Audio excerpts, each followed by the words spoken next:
Welcome to podcast 24 in the series of Who Let the Master Out.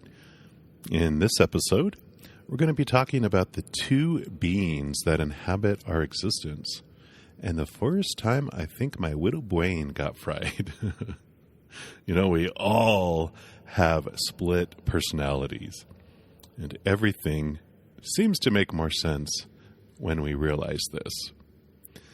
Up until my mid-30s or so, I had a deep mistrust of men and based a lot of my worth on my relationships with the males in my life.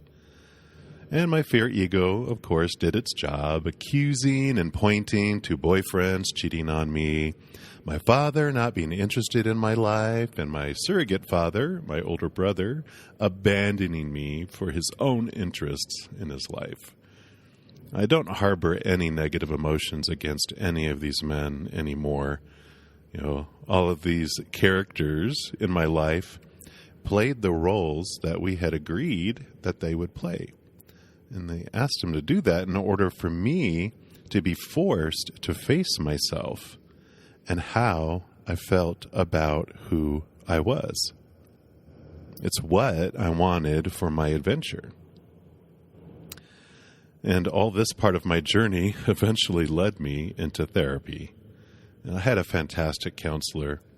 She was talented in using what's called kind of a sound therapy to help me get to the root of emotional thought patterns. She sat me between two speakers, one on the left and one on the right, and the sound would alternate between them. And during the process, she guided me on a train ride. And it allowed me to witness scenery as we traveled back in time. And the intent wasn't for me to re-experience all the events in my life, but we were able just to view them as we passed by. Hoot, hoot. As we traveled back, we addressed my fear of abandonment. So the train moved from me fearing being cheated on to the feelings of abandonment from my father, to the feeling of abandonment from my brother. And it ended with a little first grade me walking home from elementary school by myself. My brother usually had walked home with me, but on this particular day, when we got close to our street, he ran off with his friends to play, leaving me to walk the remaining short distance home by myself. Back in those days, it was the latchkey child days. My mom was working a little later, and I was only home for a little bit. We were usually home just a little bit by ourselves. But on this day, when I entered through the garage and into the back door of our house, I was alone. And that is when my little brain fried in fear. Messages of being alone and not worthy of protection filled my little boy's mind, and my brain filed everything into a new folder called worthless. But in that moment of remembering, an amazing thing happened as I sat with my counselor. It was like this little picture-in-picture screen popped into my head. In one of the screens, I was this little boy standing at the back door, looking across the kitchen into the empty house. And then suddenly I was also the adult me walking through the house, entering the opposite side of the kitchen. So I saw the child me looking at the adult me, and I saw the adult me looking at the boy me. The adult me walked over to the little child, picked him up in my arms, and held him. I told him I loved him and that everything would be okay. That little boy then knew that he would be fine. He saw the adult me, and that was all the proof that he needed. And then my brain began refiling its memories. The proof that my fear ego had presented about my worth became less and less relevant. And as I told my counselor what I was seeing, I commented, "Oh my God, how cliche. I just found my inner child." And we both burst out laughing.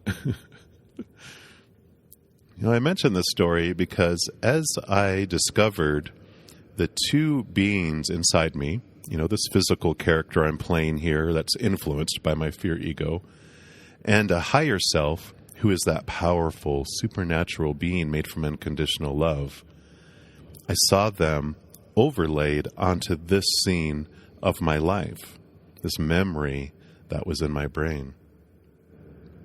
My higher self reaching down and picking up my lower self into my arms, giving him unconditional love. And that's all our lower self is taught to search for. We seek to be loved again, to remember and connect with that huge unconditional love being that is within us. That is our master. Our fear ego drives us to find things in the external world that will make us feel special and distinguish us from others. We think finding our inner master will keep us safe from rejection. We also have a yearning in our souls to awaken and remember who we really are. We're drawn back to our inner hearts where unconditional love still exists, even though it has been squelched for a moment while we play our parts in these fear movies. We might ask ourselves if we are trying to become a master. Are we trying to be a master for others? If we take a close look at our intentions, we'll probably find a combination of reasons that are sparking us. But we can become clear about our motives for stepping into this next part of our journey. All the tools that have been provided up to this point in this podcast series, they're all there to help us settle into the fact that we are already perfect. Right now, we have no need to try to become anything else because we don't need to become anything else. And if practiced, all these superpowers I've talked about allow us to fear less and hear more. Letting the master out has a lot to do with belief work. Question what we think about ourselves and the world. Look at our thoughts.